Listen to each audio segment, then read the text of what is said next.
summary sheet and a couple handouts. Just don't mind me. Just focus on Mr. Adam and what he's talking about.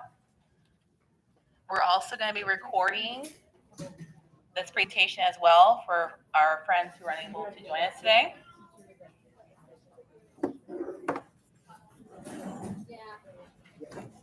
We're going to wait for a few more friends to come in quickly.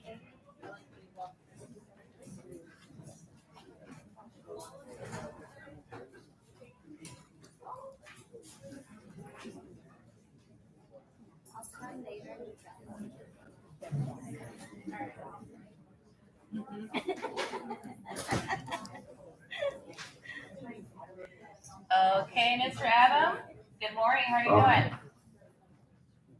Good morning. Good morning. How are you doing today?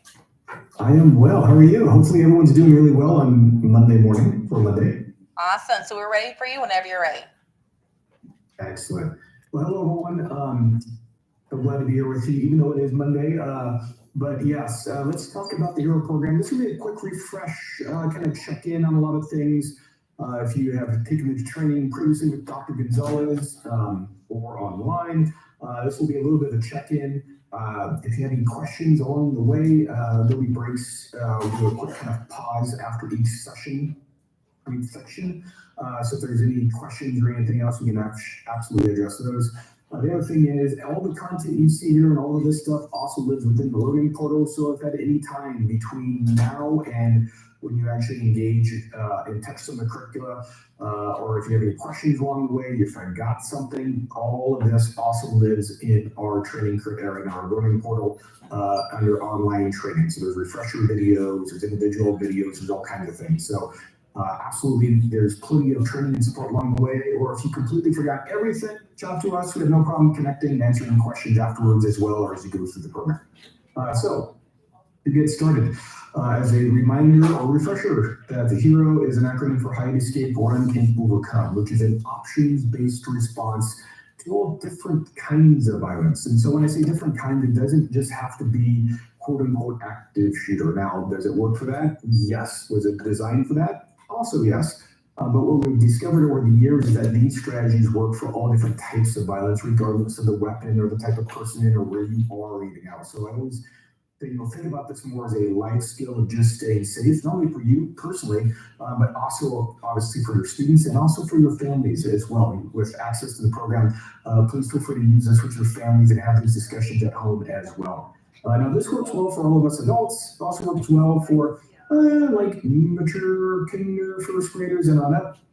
But for those little guys, those TKs and sometimes the kinders, H.E.R.O becomes hide, escape, run, and obey right away. The concept here, and the reason I share this with everyone, is we may be in or around some of the little guys on campus at pickup or drop off, lunchtime, those types of things.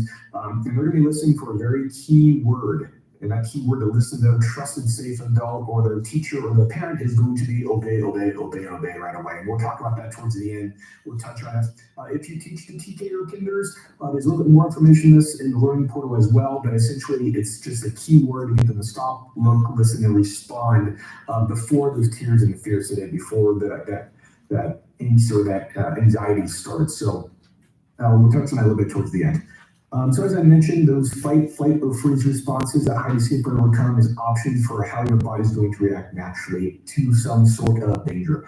And so it's just, aligning kind of our natural responses, and let's give you a little bit better tools to kind of respond to these things, whether we're at school, we're at home, we're at a movie on the weekend, we're at dinner with our family, we're at the airport, or wherever we happen to be. A few things to keep in mind. Number one, that H.E.R.O acronym is not sequential. It is not an order of operations. It is not 1, 2, 3, 4. They can be used in any order, out of order. Maybe you might only use one. Maybe you might only hide. Or you could be outside and you have to escape right away in an area where there's something going on and then run to get to a place of safety and then hide. So it can be all out of order. One's not more important than ever. Just think about like a bunch of tools in a toolkit. You're going to take the right tool out for the right job. And each of these 4 responses is just a different tool for a different job. And the other thing is, for all of us rule breakers in the house, we get to break some rules. And I say that because, especially in a school setting, a a lot of talking about the program, like escaping and maybe off campus and into the neighborhood to stay safe, running in hallways, being in an upper grade or lower grade classroom, maybe being in a classroom without a teacher or an adult. All these different types of things can happen in an emergency, and that while we would normally never break those rules, sometimes we have to break certain rules to stay safe. And so part of that is keeping in mind that there are some permissions, it's not only for us as the educators, but also for our students, that sometimes we get to break the rules to stay safe when otherwise we normally wouldn't. And so in thinking through breaking rules and using different tools and staying safe, before any hero concept is used, a couple things to keep in mind.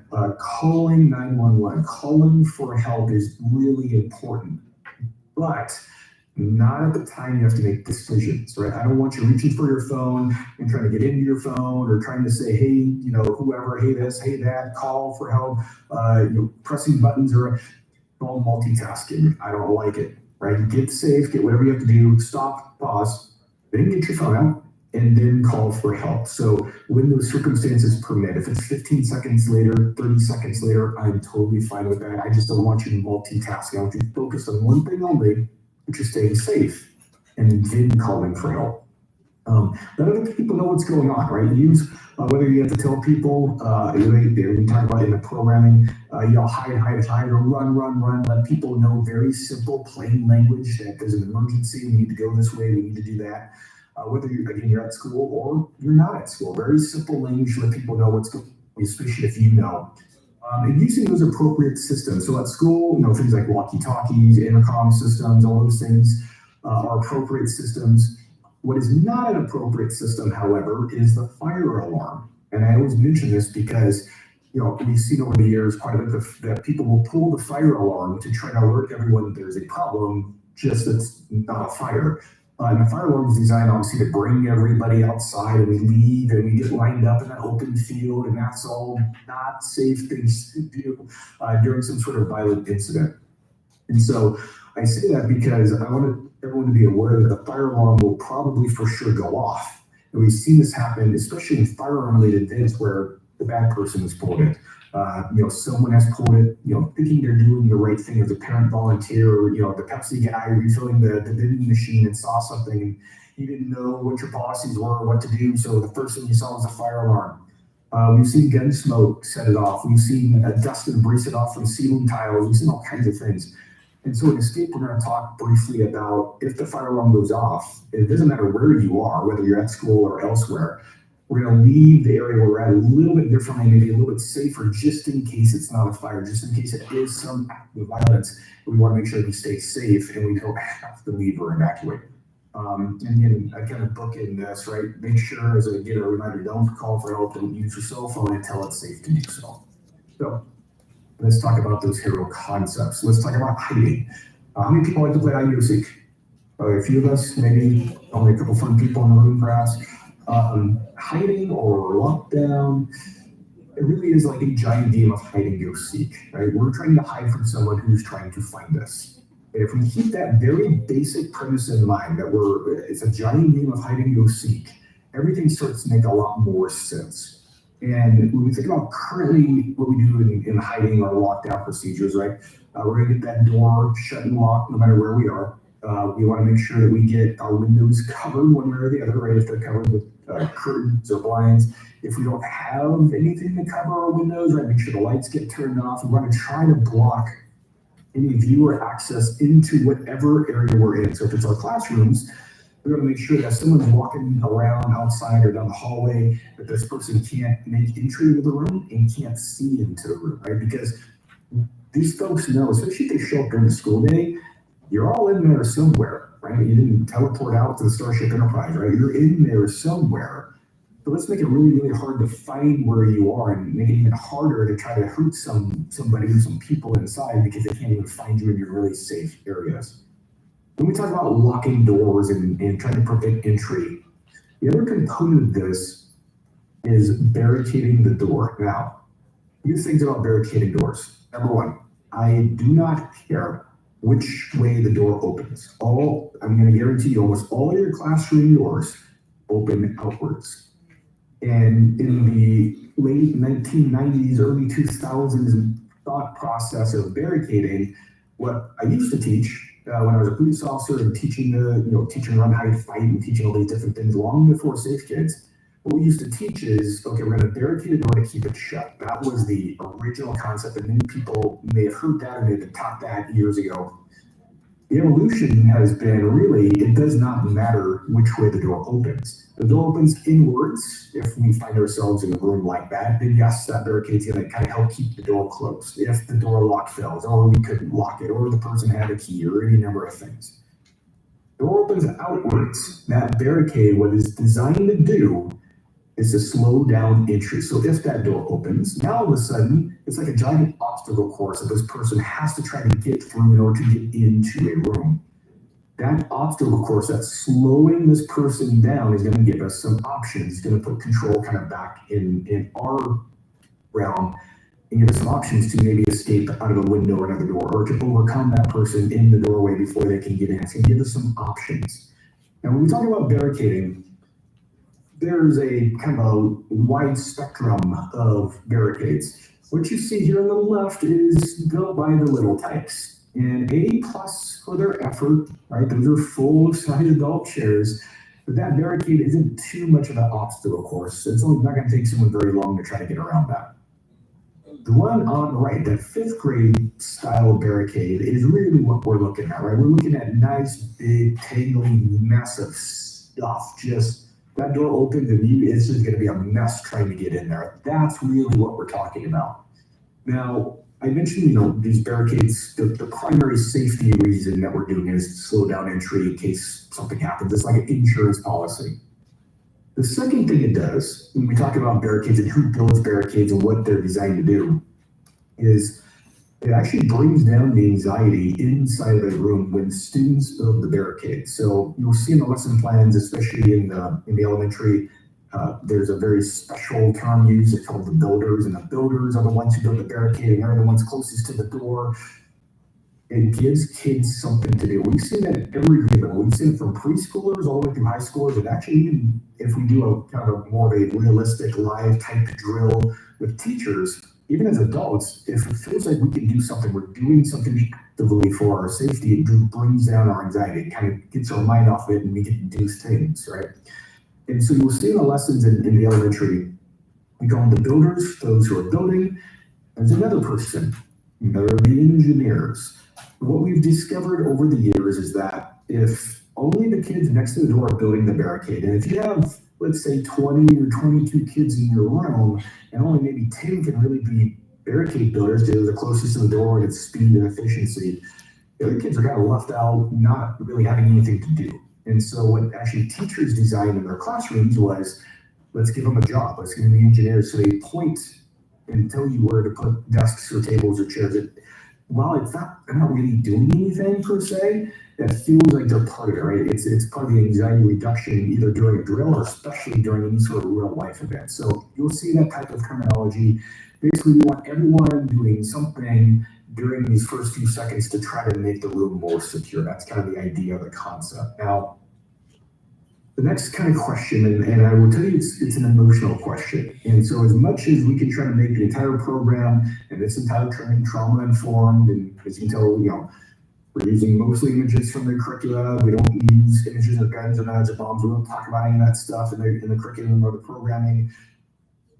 There's still some emotion around it. And I warn that because the question that really starts to elicit some emotional responses, once we get the door shut and get the door locked and it's barricaded and everyone inside the room is getting safe and we're doing everything we need to do, if there's a knock on the door, do we open that door? And depending who you ask, it's a pretty easy response. Like, well, no, why would I open the door? Because I don't know who's on the outside. It could be the bad person, right? We're safe on the inside. And so when you have a discussion, if I ask, if there's a knock on the door, do we open it? Usually the knee jerk and the correct answer is no, we don't open that door for anybody. That's correct. Then if I ask the question, what if it's maybe you hear the voice of another teacher outside? Most will answer, oh, no, sorry. I mean, they're an adult, then you'll find another place to be. Like, I don't want to jeopardize not only my safety, but the safety of, let's say, the students in that room. I asked the question, what if that knock on the door is the 2 or maybe 3 students that were out on the restroom pass or the potty pass, and now they're trying to get back into your room? This is where it starts to get a little more difficult. If you have middle school kids, most teachers are like, they're old enough, they can kind of find another place to be or know how to stay safe. If you're talking about like first graders or second graders, that changes the story. A lot of teachers are like, right? Again, it's a icky question. The worst question is if your own kids go to your school and it's your kiddos knocking on the door trying to get back in. Pretty much everyone's like, well, hold on, my kids, yeah, I'm going to open the door. Right? So that's kind of this their stuff because it's emotional. The correct answer is the door does not open for anybody, period, in the story. I don't care who it is. But that's really good if we're the ones inside the room, right? If we're already inside and we're safe, that's a very easy answer. If we're the ones on the outside, we're the ones in the hallway or in the quad area, and we're the ones trying to find a place to get safe, that's not such a great answer for us. But let's talk about 2 sides of this. Let's talk about, number 1, why we don't open the door.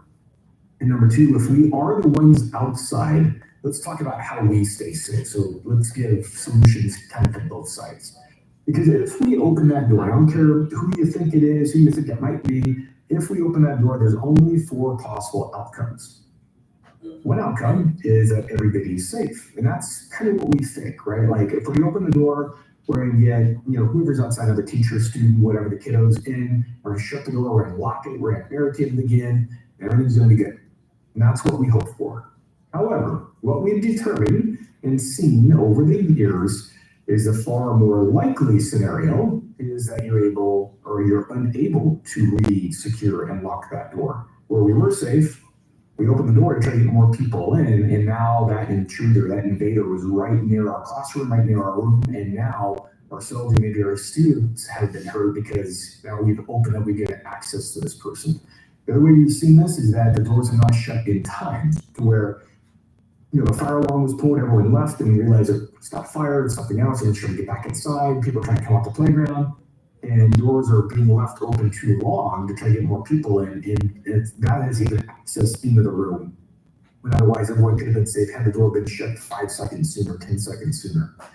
The other outcome is the intruder. It could be that person who's banging on the door trying to get access. We've seen this in a number of places where the intruder is the one knocking or banging on the door, trying to get in, trying to get that access. And the other way is that, and this is not too common, but it's happened, where it's a hostage or a Trojan horse, where again they've captured a student or another teacher and they're trying to get that person's familiar voice to open the door. The reason we do not open the door is for this to happen, for everybody to stay safe. That door stays shut because these are the far more likely, just by sheer numbers, we know this happens more often and we cannot take that chance. Now, let's talk about if we're the ones on the outside.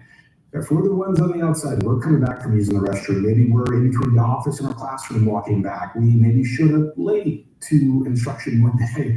Maybe you had an appointment or something in the morning and now we're showing up a little bit later and there's a lockdown going on. Let's get any other place that is safe. I do not care where you go as long as it's safe. It could be behind dumpsters. It could be in the parking lot behind cars. It could be in the neighborhood. It could be all kinds of different places that you're hidden and you are going to be far safer there than trying to get into a classroom or into any room that is locked. Now, I say all this. When is it safe to come out? Because if we're not opening the door for anybody, are we stuck in our classrooms forever with our students and we're never going to come out? And how do we know it's safe to come out? Well, just like if we open the door during the scenario, there's kind of 4 ways to know if it's safe to come out. If there is a scenario either on campus or near campus, law enforcement's going to be the one that is going to be letting you know it's safe to come out. Now, that could be through a notification like, hey, there's police activity in the neighborhood. It's safe to come out now. We're going to go where we capture the person, whatever it may be. If it's something that's on campus, those law enforcement officers are going to be making entry into their room. They're going to be using a key. They're going to be doing all different kinds of things, right? The way you know it's law enforcement is typically, it's not going to be for a while. meaning that you're going to be in your space, in your classroom, wherever you are, on a low life type deal for 2 to 4, maybe 6 hours, depending on what had happened and where it happened and those types of things. Law enforcement is not going to try to come into your room unless A, the person's in there, B, there's somebody hurt, because they're dealing with other stuff. If you're safe in that classroom, they're going to leave you in there for a while till it's safe to get you out of that classroom. There'll be notifications, be those types of things. Common myths that I hear. We don't slide our badge in every door. In fact, most badges don't fit underneath doors or business cards or anything else. There's no special knock. There's no special code word.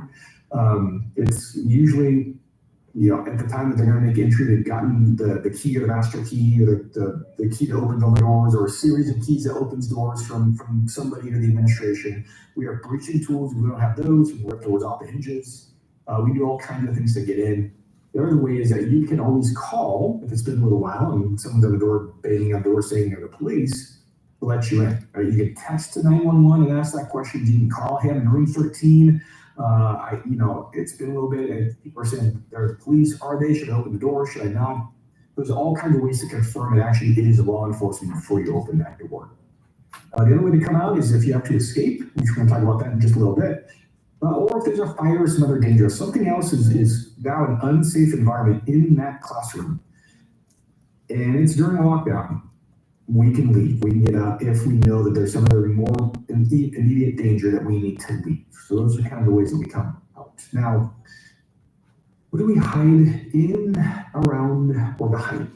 Well, I want you to think about a couple of different types of things. We call them hideouts and holdouts. A hideout is something like a blanket, a bush, behind curtains, under a blanket, in a pit fort, in a reading nook, in some place, in a small cabinet. This is some place that you're out of sight and out of mind, but you're not necessarily protected or what's called holistically safe. So if that person, let's say, has a firearm of some sorts, this thing you're hiding behind is not going to stop anything. It's not going to stop anything ballistic, right? Versus a holdout. Now, a holdout is just like it sounds. We're held out now. We're really nice and safe. Good luck trying to get us, right? Behind a car, behind a brick wall, under something that's big and heavy, in a locked closet that's completely out of your classroom, behind dumpsters, like those types of things. Even if it's big and heavy, again, if it's a firearm, is ballistically going to stop whatever it is coming your way. Something that's big and heavy and robust is a good way to think about that. Now, in most of our classrooms, though, we're going to have most of this type of stuff held up against the door, or maybe multiple doors. I'm going to talk about that in a minute. Means what should we hide behind? Where should we be? Where am I supposed to be now that the room's really nice and safe and locked up? Well, we use a little bit of geometry. It's called safety triangles, and I'm going to explain what I mean by this. So I'm going to give you just a normal classroom, and we're going to start the building blocks. So I'm going to give you one door, no windows, and we're going to add 2 doors, and we're going to add windows, we're going to add some more things here. And just to kind of warn everybody, this is the most confusing concept of the bit. When I say confusing, because it's so dynamic and there's so many different ways that rooms are designed and things. So we use some very foundational kind of touch points. We're going to talk through those. If you have any questions about your particular classroom or wherever you happen to spend most of your day on campus, reach out. I'm happy to look at photos. We can do a quick video tour. We can FaceTime. We can Zoom so I can see your space and I can give you personal recommendations based upon what I see or know. But let me give you some foundational things and then we can go from there. So here we are. The door, in my opinion, in most safety folks' opinions, is the most dangerous part of the room. And what I mean by that is, psychologically speaking, if I'm a bad person and I'm trying to get into a room to hurt other people, and that door's locked and I can't get in, the way that we enter rooms is through the door, right? Like we're not the Kool-Aid man where we crash through the wall. We're not, like a bunch of SWAT folks that are swinging off the ceilings and crashing through windows, right? We walk through doors. So psychologically, those folks, if they can't make it into a room through a door, if the firearm will tend to fire through the door, the same way they would enter. So doorways are kind of dangerous places when it comes to that type of thing. Now, if I'm most concerned about the doorway, and when I say doorway, it's the external doorway. It's the door that we normally go in and out of our classroom. I'm not super concerned about pass-through doors that goes in between classrooms or a door that goes into a workroom.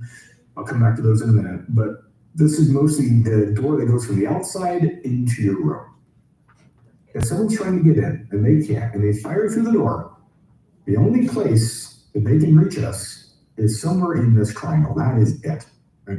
Geometrically speaking, there's no other real way that they can hurt you anywhere else, right? This is it. These areas are safety triangles, the areas that cannot be seen by the door. So if you can see the door can see you is a good way to think about that.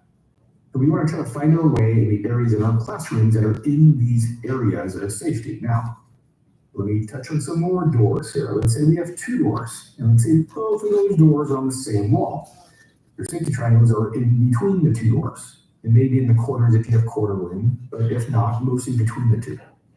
If you have doors that look at each other, so you have opposing doors, so you walk in and there's a door on one wall and a door on the other wall. This is where it gets a little tricky. If they're both exterior doors, which means both of those doors lead to the outside world, what door is the most common that if someone were to come on campus, they know that's the door that you would usually walk in to go into the room? Sometimes it's all the doors that face into a hallway, let's say. And maybe let's say you have an extra door that faces out to maybe the fields that we never use. In fact, you might even have maybe a bookcase in front of it because we never use that door or something like that. I'm not as concerned about that door. I am most concerned about the door that is regularly used to enter the classroom. Now, that might change, and I say that when you have doors like this, it's a little dynamic. Because if we hear, let's say, dangerous noises coming from the field outside that other door, or maybe we barricade both of those doors, so I'm worried about both, and then we hear someone, jiggling the lock or trying to get in that other door. Now things might change, and now we might need to change our safety triangles from one side of the room to the other side to take into account where this person is. But we don't always know that. So I always default into the room where the door that normally goes into the room. The secondary one I'm worried about is the door maybe we don't use quite so much. Now, if we have a pass-through door, an internal door, a door that goes into a workroom or something like that, that's usually an escape route. So if something's happening, that might be a good escape route to get out of our room. I'm not concerned about those doors unless we know something's going on the other side of it, right? We hear dangerous noises, we hear screaming, or we hear something going on, maybe from the workroom area or from our neighboring classroom. Now I'm going to be more concerned about that door. But all things being equal, on a quote unquote regular, normal type, we got to hide, we got to lock down. I'm most concerned about those exterior doors.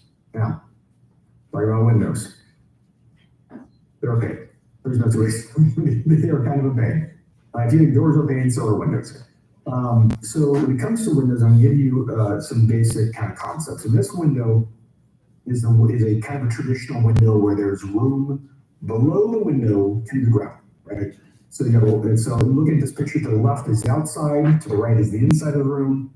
That gray kind of rectangle there in the center is the window, and the big long blue rectangle is the wall, right? So it's like a cross section.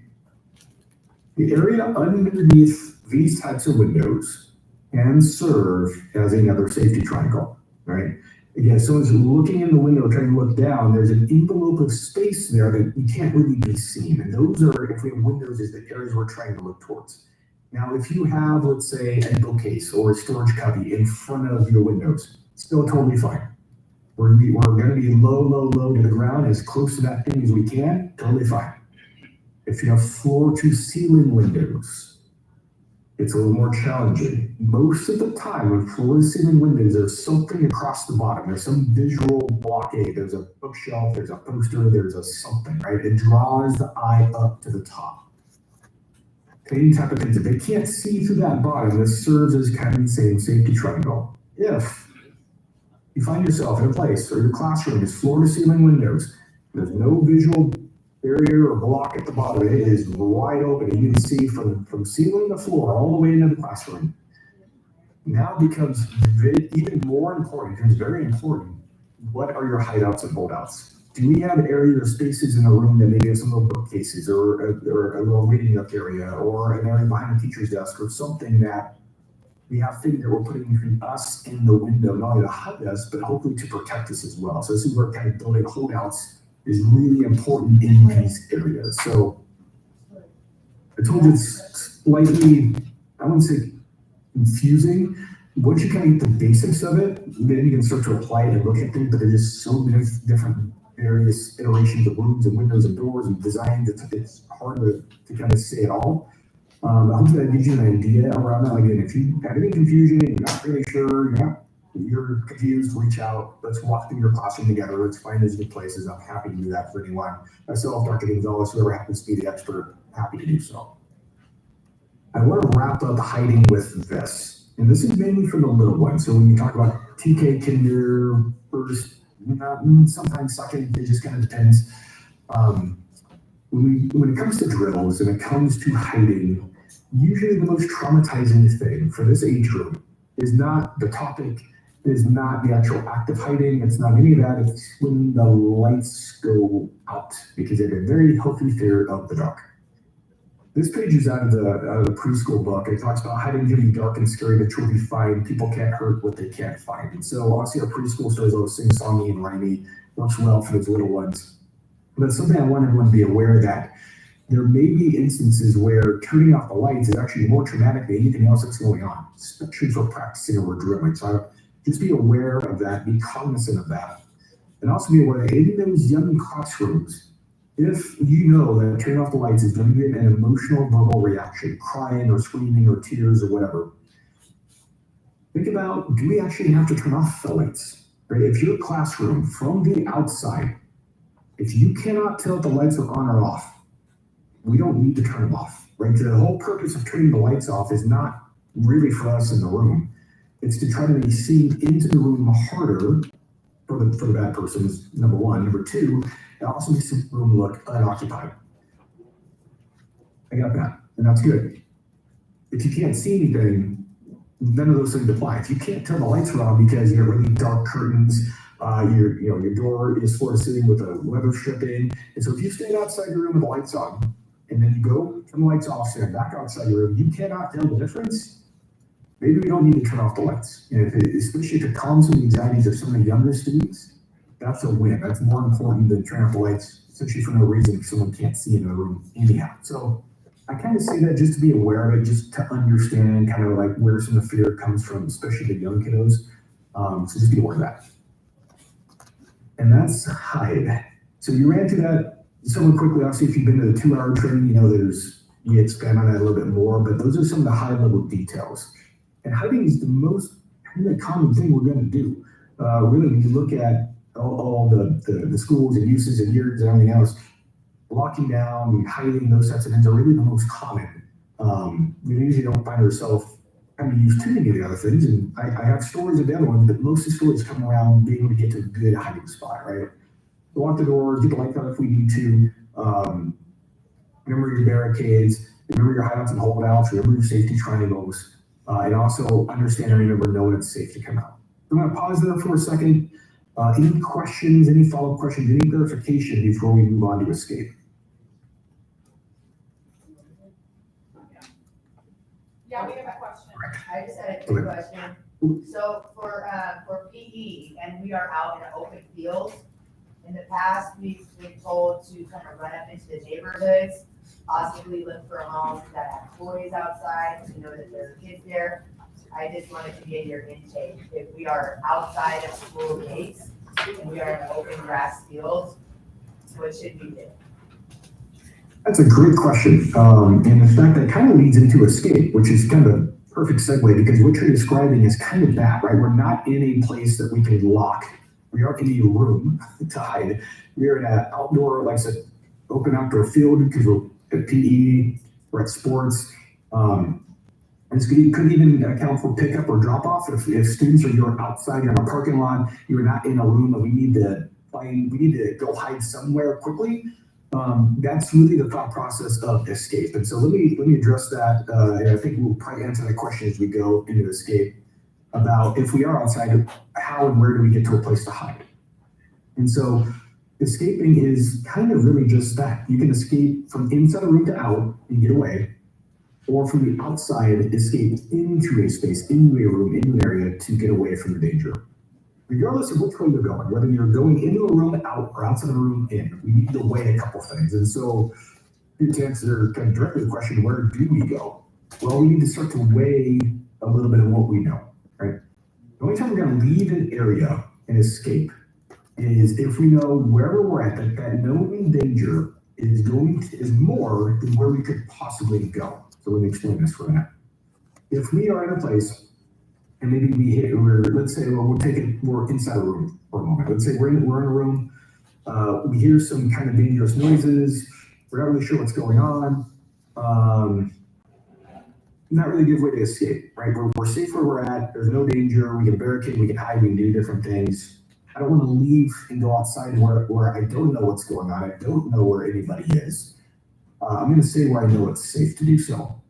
Conversely, let's say we're outside, we're at recess, or we're at lunch, or we're playing sports, and then we hear some dangerous noises. We look and we see someone who jumped the fence and is running in. Maybe we see them with a weapon in their hand. Okay. We know it's not safe to stay here now because this dangerous person is coming into where we are. That's not good. We got to get the heck out of here. Now, where are we going to go? I want to go, the place furthest away from the person or the dangerous situation, the dangerous person. I want to get as far away from that as possible. I want to try to get to a place I get in, around, or behind. So even in a large field, if you can get into a neighborhood, maybe that's great. But you might be in an area in the field where there's a bunch of fences, and we can't necessarily jump the fence into a backyard. Maybe we can't get that far, whatever the case may be. Can we get out of the gate? Can we hide behind a storage unit? Can we hide in a dugout? We start to look at all the areas we have around, because depending on what's happening, especially outside, if we say, okay, everyone, if something happens, we're all going to run to the blue house that's three doors in around the corner. That might be perfectly safe if we're in an area to do so. But if we're in an area of the field where we would have to run through the danger to where that person is to get to that spot, then that's not so good. But I'd like to identify 3 or 4 different places around campus, right? Could be inside or outside. That if we are outside, we're stuck outside. Whether we're outside and we're trying to get into a room that's locked and that's not going to work, or we're out, we're playing sports, we're teaching PE, depending on what's going on. And if we can't get back to campus, or we can't get back into a building on campus, we need to go an opposite way.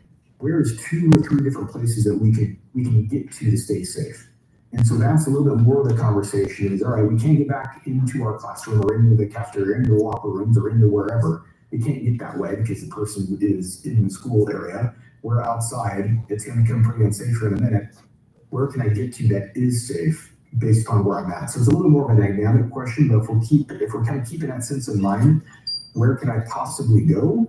Let's get some rally points or some goal areas to try to get to. We know that maybe there's 3 or 4 different houses we can get to that's safe. Maybe we know that we have a big storage box that's kind of a tight fit that no one ever looks back there. We can get back there pretty quickly. Maybe we know that there's an exit gate, but it's a padlock, and so someone has to have the key in order to open that padlock to open the gate to get to where we need to go. So it's a little bit those conversations that are saying, where do we get to out of the open view that we believe, based on everything we know at the time, is safe? Because again, we don't know what's going on maybe in the neighborhood. We don't necessarily know what's going on behind that comic book. We don't know what's going on in the parking lot.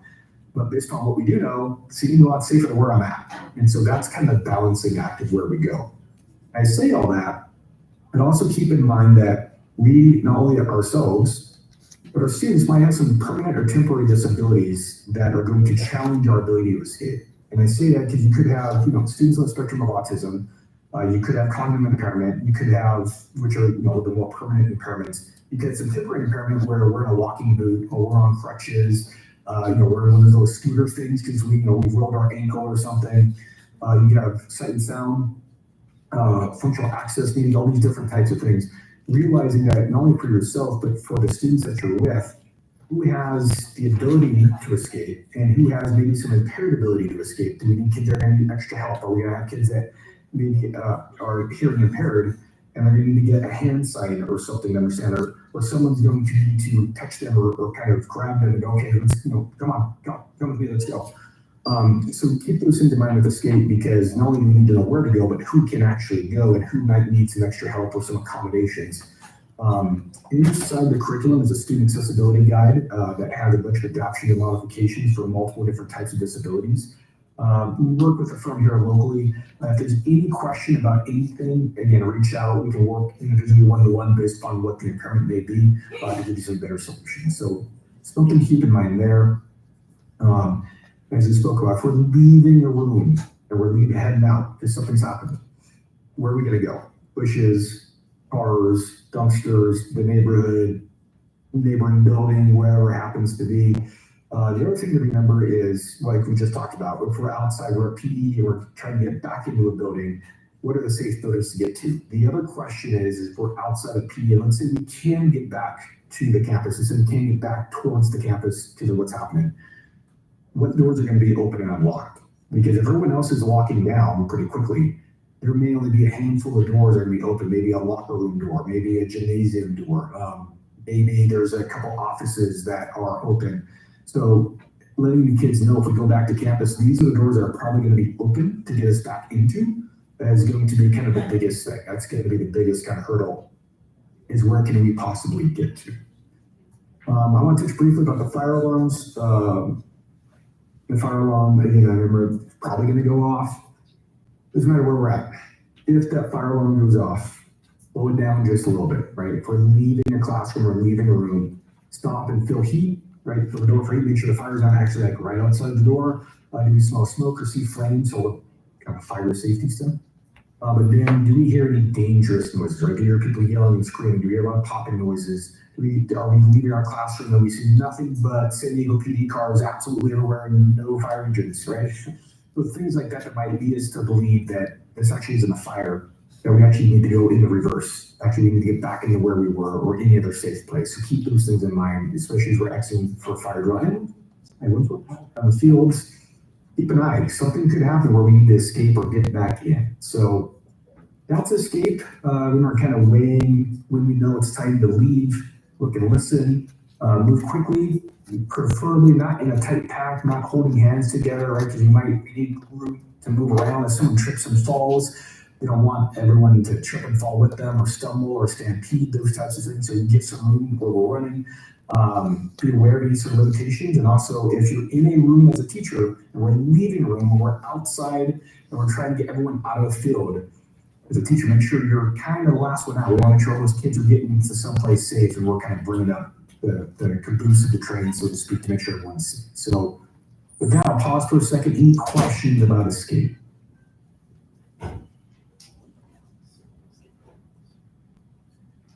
Okay, so the next two go pretty quick. So about running, pretty simple. I'm giving a couple different types of running. There's fun running or sport running, which might be an oxymoron for some of us. But it's what we're kind of used to, right? Running a straight line, running fast. And then there's danger running. What are those differences, right? Well, both are important. If I am running for fun, running for sport, running for an emergency, or like running to the bathroom, whatever the running type happens to be, straight line as fast as I get to a place as needed. That is perfect, no problem, right? I don't have to train that, we really have to practice that. If we have a short distance, we're in the hallway, we got to get across into a room, sure. If we have a long way to go, short time to get there, we are leaving that field at PE, we are in an open parking lot and we need to get across. I don't want anything other than a straight line. And the concept here is if you run in a straight, predictable line, you have that person's a firearm, that's pretty easy to predict. And just like football, if you think about, this dangerous person as quarterback, that football is kind of the round of that weapon, and you're the receiver, right? The way that quarterbacks are good is they know where the receiver is going to be, and they throw the football to where the receiver is going to be. You want to be that receiver that did not listen to the play at all. That is that quarterback got blitzed, and now there's a scramble, and everyone's going every which possible way. And make it incredibly hard for this person to try to predict where you are or where you're going. Does it take a little bit longer? Yes.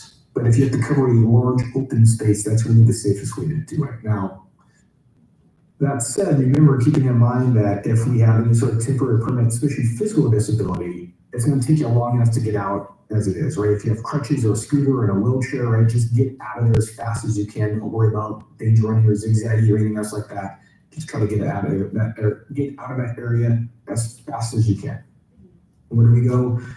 Just like escape. Any place you can get in, around, behind, in the building, behind something, around something, in something. Just get out of that area altogether. So that's right. Pretty simple. We want to quickly, again, not in a pack. We want to get some room to move and run. We don't want to be in this really tight pack. Get to a hideout or a holdout or indoor building or somewhere out of that view, right? Understand that you can danger run in those open spaces. Just sprint out as fast as you can in those confined small spaces, short distance. Be aware of your physical limitations and maybe your kiddos and your students. And if at all possible, especially if we're at school, have a plan of where to go. We know that we're on the field, we can go here, here, and here. If we're in kind of the inside of the quad area or amongst buildings, we know we go here, here, and here. Just having ideas ahead of time will increase kind of the reaction, will kind of increase that time to go. So any questions about learning? Cool. Let's talk about overcome. The overcome is really more of a mindset, for lack of better terms. It's that mindset of resistance, chaos, and disruption. Having taught run, hide, fight for many, many years, long before Safe Kids, what I discovered was that many people never punched somebody, many people have never kicked anybody, many people have never actually been in a fight or have been punched or been kicked. And so when I was teaching run, hide, fight, what I would discover is that it really became run, hide training, because everyone's like, I'm not really into violence, I don't like fighting. In fact, I'm violence-averse. I'm not even punching anybody, and you expect me on the worst possible day that I need to go fight this person with a weapon, and I have no skill. That doesn't seem like a good idea. And I tend to agree. And so when we designed kind of hero concepts, what we looked at was, okay, what's a little bit different skill or concept that is still effective, that still gets the job done? And so if you think about overcoming something, and if you think about the things we overcome every day, right? So we overcome fear and challenges and stress and anxiety and all the things that we overcome. You have to overcome all those in a day like this. Plus, we also know that we can physically overcome someone trying to harm us. And I don't necessarily have to punch him. I don't necessarily have to kick him. And I don't necessarily have to do any of that. If I create this mindset, this environment that's, no, I'm not going to get hurt today. No, my students aren't getting hurt today. In fact, we're going to do a bunch of things to make sure that doesn't happen. That's really overcome. Because we talk about being on a continuum. And for some of us, we'll be aggressive. We're going to aggressively tackle somebody. Or maybe we have no problems punching or kicking somebody or hitting somebody or grappling someone, right? For some of us, that won't be a problem. In fact, it might even come naturally. And that's okay. And that's totally fine. But for many of us, not so much, right? But what we can do is we know we can yell and scream and throw and move. We can do all kinds of things to keep ourselves safe, to kind of repel this person, to create some friction, to create a little bit of force, to get this person away from us, to shove them out of the way, to do whatever it is that we have to do to stay safe. But what we do know is that we have to do something. We know that doing nothing, when there is no other option, right? Overcome is there's nowhere to hide, no way to escape, and nowhere to run. This person has entered maybe our classroom, and this is the first classroom this person was found, and we have no way out. We have nothing to do. We are stuck with this problem, and doing nothing is essentially going to be a surefire way to get hurt. Let's do something and a bunch of things, so then that way we don't have to worry about doing any of that, right? We can try to get this person away from us. So, with all that being said, well, what are the types of things that we can overcome with? Well, look around the room that you're at. Look at what you brought with you into the room today, right? Look around and just grab something with your hand. Don't throw it. Don't do anything with it. But if it's a water bottle, if it's a coffee mug, if it's a book, if it's your backpack or your Chromebook or your phone, all the things that are around us every day, right? As I'm sitting here, I have a cup of coffee, a little water thing right here that I drink out of. And just looking around us now, we have plenty of things. That's what I'm talking about. We always have something with us that we can use and throw to deter or get away or to push or to do all these different things, right? Fire extinguishers are really good as well, right? They're kind of strategically placed around campus already. We can use these things, especially if it's us and let's say 20 students in our class and us, and there are 21 people yelling, screaming, and throwing into one doorway that is barricaded this person might be trying to get through. Now all of a sudden you can see where the numbers and the force and all those things start to play in my favor, right? We're trying to take control back from this person, put the control back in our hands to make this person go away and leave and stop. Now, I say all that. In the curriculum, you're gonna hear overcome, overcome, overcome. You're not gonna get those words out. It's gonna be something like get them, go, now, stop, whatever. It's gonna be whatever comes to mind. And some folks might not even say anything. They're just going to react to what happens, right? I was doing this class in person a couple of days ago, and there's some videos floating around. It was on, I think, Fox News and CNN. Some of the major outlets had it of a laundromat. In this laundromat, this person walks into the baseball bat, and I think it was like an attempted robbery of some sort. I'm not really sure the background. I don't think the news at the time I saw the story had it. But you see this person walk in with a baseball bat. He's upset. He's swinging around. And you can see there's a lady or someone in front of him. And what you see in the background is one lady escapes. You can see her. She sees it, and she just kind of cruises on out of the frame. She's getting out of there real quick. The person who he's standing on the baseball bat with looks like she kind of sits back or whatever it is. You see her feet come up, but she's trying to kick him and push him away, like to keep him at bay. And then two Samaritans who were close looked and just came over and tackled the guy. Just tackled him when he took the bat out of his hand. That's literally as simple. You had three people who were coming. You had her that was kind of getting her feet up, like get away from you, trying to push her back, trying to get away. And you had two people that got aggressive, that were like, nope, and just tackled him and took the baseball bat out of his hands. And one guy, I think, held him down until the police got there. So even in a scenario like that, you can see just kind of these everyday things where we see this type of stuff come to life. And there was no one hurt that day. No one got hurt in that whole scenario. So that's kind of the thought process, right? Yell, scream, throw, do whatever it is that you have to do to stay safe. And think about what's next. If you're able to do that and escape and get out, that's great. If the person is repelled and goes away, okay, let's lock those doors and maybe barricade and hide where we are, just so that way the person can come back in, those types of things. So any questions about overcome? Okay, I'm going to kind of round out with a kind of brief mention of obey. Obviously, we're not all going to be teaching it, only some of us will be. That's important for all of us that are on campus to have the little ones can understand what it means, right? If you have little ones, TK, kinders, whatever grade level this is being taught to, obey is going to be this key word for them to stop, look, and listen, right? They're going to freeze whatever they're doing. They're going to turn and look at the trust and develop the person who said it. They're going to wait for instruction. Like, what comes next? Well, I need to hide. We need to escape. We need to run, whatever the case may be. So, if you hear it, obey, obey, obey, and then give direction, hide, escape, come with me, run, right? Whatever it is. I'll see some little ones might need a little extra help. I need to pick them up and move with them. But this is going to be a very key word for them to understand that there's something going on and they need to listen to their teachers or their adults. Now, I say that. Be careful. Don't use it when they're not listening for no reason. Don't use it when they have the giggles or the wiggles. On November 1st, when they're still hyped up from all the sugar from Halloween, it is okay to use with any type of emergency. If we're going to do it for a fire drill, earthquake drill, lockdown drill, H.E.R.O drill, all these other things, that is totally an appropriate time to reinforce the concept. Just don't use it when there's not some emergency that you're going to tell them to hide or escape or something. The way we talk about it in the book are those parents and teachers are the ones that I trust and I always listen without argue and fuss. Some of us who have teenagers, this might be a good page for them as well. But overall, we know that the kids are learning that they're not going to ask questions, they're not going to fuss around. This is the one time that we need to really pay attention to that adult, whoever it is that we trust, that teacher, the administrator, whoever I'm with, that's a trusted, safe adult, and I need to go with them or get out of there and do whatever it is I need to do. So that is the 1 hour rapid fire H.E.R.O informational refresh session. A lot of information in an hour. I know it's a ton. Remember, the learning portal's got a ton of this information slowed down, all the resources.